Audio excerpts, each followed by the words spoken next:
1655年，一種名為太歲嘅不祥之物破土萌芽，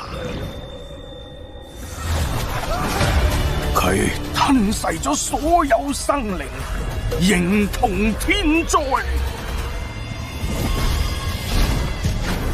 但係隨住一個男人嘅出現，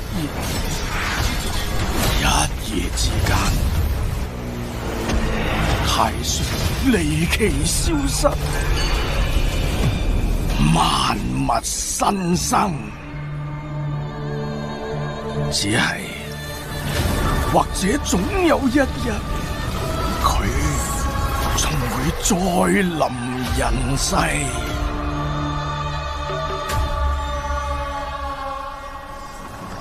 终于到了，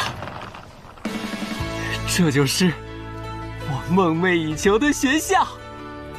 从今天开始，我高颖就是一名真正的大学生了。啥？明天才报到？耶！哦，是，是我记错了。那我可以提前去宿舍吗？否，明日方可。那附近有没有可以住的？那边有旅馆。然，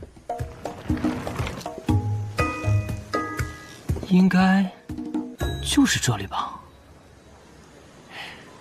虽然意外的记错了报到时间，但这就是好事多磨吧。今晚就在这个村子里住一晚吧。